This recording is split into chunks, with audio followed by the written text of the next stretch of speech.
like to talk about C Sharp 8 pattern matching switch statement. So let's get started.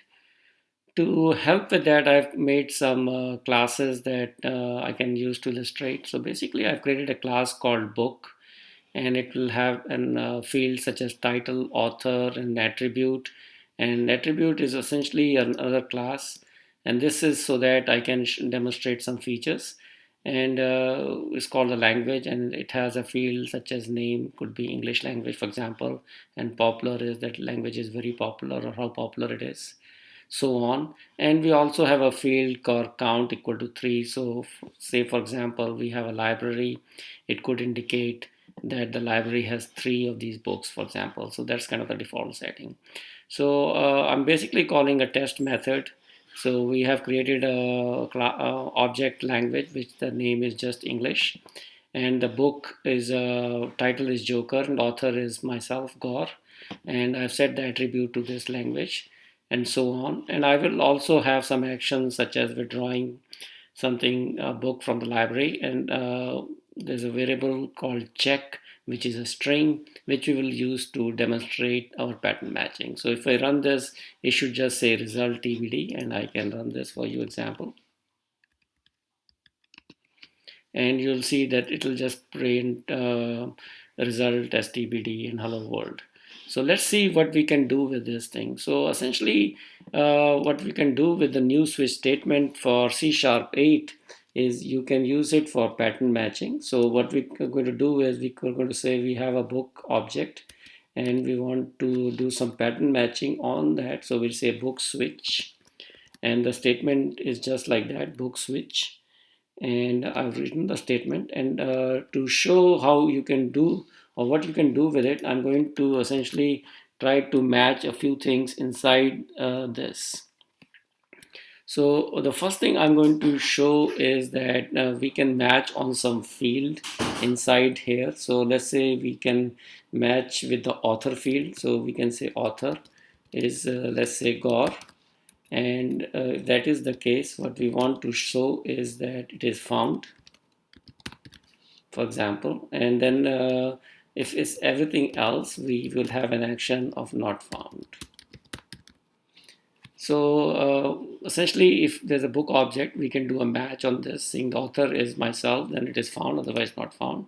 So if I run this thing, since we already put in an author as myself, so it should just match. And let me just quickly run this to show that this pattern matching is working. And you can see that it is found. So that's really good. And what you can do is, instead of just matching on the top level fields, you can match on the fields such as language, which are one level object down. So I'm going to demonstrate that as well. And to do that, what we do is basically we need to create two level deep. So it will be attribute, and attribute is one level more deep. So we have to write curly brackets again, and then we can say name, and we can write on English, for example, and then this should be also found. So let's see if this works also. And I'm going to give it a quick run, and let's see what happens.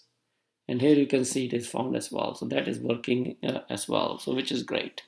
What the other thing I wanted to demonstrate here is that you can use in this pattern matching with switch something called tuples, and it will make it life easier.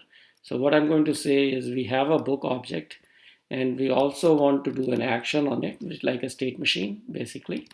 And now we have a tuple, and the action here is withdraw. So what will happen is, in this case, what would be the next thing? So here, one thing we have to do is, since it's a tuple, we have to make it a tuple. So I'm going to make this a tuple, and there should be something else within the tuple. So maybe I can just put in a null, for example, and this is now a tuple. So you can see the first tuple is still the same, and we have a null here. What I wanted to add here is that in this tuple where we have the first attribute, I'm going to say if count is 0, and this the second field for the tuple action is just withdraw. So I'm going to just look for a withdraw here. So obviously then this should not be found. So I'm going to also indicate all books checked out. Actually, to distinguish from what already have a message, we say all books are checked out. All books are checked out. So that's one thing. The second one I wanted to do is basically the same thing, is that if that's not the case, then we should indicate that it is found. So here what we do is we don't do any match on the count basically.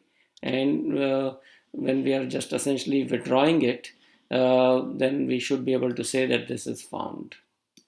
So this is actually going to demonstrate tuple based matching here. And so if I run this through, because the action is withdraw and the default count is 3, it should really say found again. So let's just run this thing quickly here.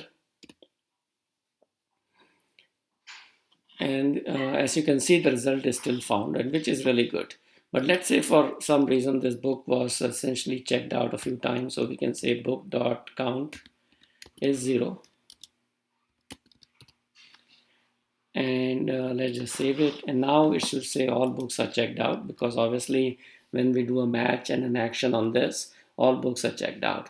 So this is really good. So here you can see all books are checked out. So this is actually a pretty neat syntax being introduced in C# 8 for pattern matching, and hopefully you'll enjoy it. And I will add this to my website under Gauss Associate C# 8 pattern matching. And thank you, and you have a great day.